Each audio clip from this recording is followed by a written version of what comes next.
দেশের ক্রিকেটারদের বাড়তি উৎসাহ দিতে শোবিজ তারকাদের নিয়ে গত ২৮ সেপ্টেম্বর শুরু হয় সেলিব্রিটি ক্রিকেট লিগ। ম্যাচে অপ্রীতিকর ঘটনার জেরে সাময়িক স্থগিত ঘোষণা করা হয় খেলা। তবে সব জল্পনা কল্পনা মিটিয়ে আবারও মাঠে গড়াচ্ছে তারকাদের নিয়ে আয়োজিত এই টুর্নামেন্ট। মেজবাহ রহমানের তথ্য নিয়ে একটি ডেস্ক রিপোর্ট।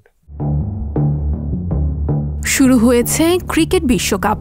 ক্রিকেটের সবচেয়ে বড় এই আসরে বিশ্বকাপের উত্তাপ ছড়িয়ে পড়েছে সর্বত্র। সেই উত্তাপ স্পর্শ করেছে শোবিজ অঙ্গনেও। We want the world cup স্লোগানে শুরু হওয়া সেলিব্রিটি ক্রিকেট লিগের প্রতি দলের সব খেলোয়াড়ই শোবিজের সঙ্গে যুক্ত। দেশের ক্রিকেটারদের বাড়তি উৎসাহ দিতেই শোবিজ তারকাদের এই আয়োজন। তবে হঠাৎ যেন আঁধার নেমে আসে শোবিজ তারকাদের এই আয়োজনে।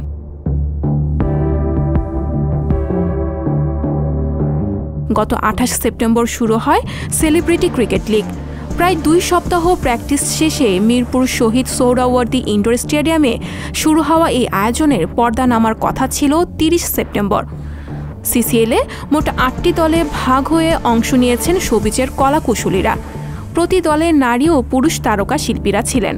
এই দলগুলোর নেতৃত্বে ছিলেন গিয়াসউদ্দিন সেলিম, সালাউদ্দিন লাবলু, শিহাব শাহিন, চয়নিকা চৌধুরী, দীপঙ্কর দীপন, সকাল আহমেদ, মোস্তফা কামাল রাজ ও রাইহান রাফি।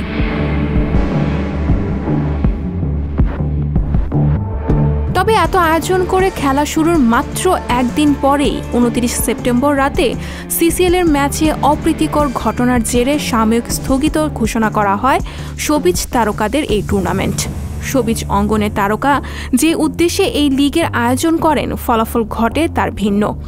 তারকাদের নিয়ে আয়োজিত সেলিব্রিটি ক্রিকেট লিগে মারামারির ঘটনা ঘটে, তাতে আহত হয় ৬ শোবিজ তারকা।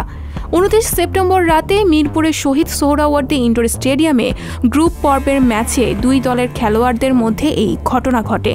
মারামারিতে আহত হওয়া খেলোয়াড়দের রাজধানীর জাতীয় অর্থোপেডিক্স হাসপাতালে ভর্তি করা হয়। আহতরা হলেন শিশির সর্দার, রাজরিপা, জয় চৌধুরী, আতিকুর রহমান, শেখ শুভ ও আশিক জাহিদ।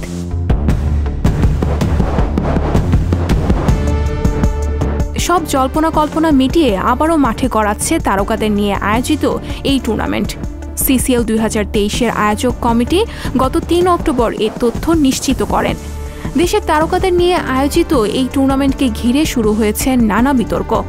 আমার যেটা ধারণা যে সেলিব্রিটি বলতে যা বুঝি আমি সেইভাবে সেলিব্রিটি কিন্তু দেখতে পাচ্ছি না, এটা আমার একটা কষ্ট হচ্ছে। তো আমার মনে হয় যে সেলিব্রিটিটা শুধুমাত্র এমন কাউকে নেওয়া উচিত যারা প্রকৃতপক্ষে সেলিব্রিটি। এখানে অনেক খেলছে, অনেক টিমের অনেকের ক্যাপ্টেনের নামও দেখছি, সেখানে কয়জন সেলিব্রিটি আছে? এখন যা হলো, একে অন্যের বিরুদ্ধে যা বলছে, সত্যিকার অর্থেই খুবই কষ্টকর। মানে এরকম অন স্ক্রিনে বলছে যে আমাদের আর্টিস্টরা, আমাদের ডিরেক্টররা, আমাদের যারা ওখানে টিম নিয়েছে সেলিব্রিটিরা, তারা মদ্যপ অবস্থায় ছিল। এই যে আলোচনাগুলো, গায়ে হাত তুলেছে, মারামারি করেছে, এগুলো তো অসদাচরণ। এবং মদ্যপ অবস্থায় ক্রীড়াঙ্গনে এটাও একটা খুবই আপত্তিকর একটা বিষয়। ওদের এটা করা উচিত হয় নাই এবং এটা তাদের মাথায় রাখতে হবে যে এগুলো করলে দর্শকরা আমাদেরকেই খারাপ বলবে যে তোমাদের ভিতরেই তোমরা ঠিক নাই। কেন দর্শকদের কাছে আমরা প্রমাণ করব যে আমরা ঠিক নাই? এবং মেয়েদেরকে হাত তোলা, এটা তো একটা অসামাজিক ব্যাপার, অভদ্রর চরম। বললা এগুলি যদি করে ওরাই সমালোচিত, যারা এগুলি করে ওরাই সমালোচিত হবে। যেখানে যাবে যদি চিনে বলবে ওই যে আইতেছে, দেখ মারামারি করছিল, তখন তো সে মুখ গুটায় চলে যাবে। তবে নামে সেলিব্রিটি ক্রিকেট লিগ হলেও আদৌ কতজন সেলিব্রিটি ছিল এই লিগে তা নিয়ে শুরু হয়েছে সংশয়। দেশের গুণী অভিনেতা, নির্মাতা থেকে শুরু করেই অনেকেই জানিয়েছেন সেলিব্রিটিদের নাম দিয়ে প্রকৃত সেলিব্রিটিদের অপমান করা হয়েছে এই টুর্নামেন্টে। সঞ্চিতা শম্পা, সংবাদ প্রকাশ।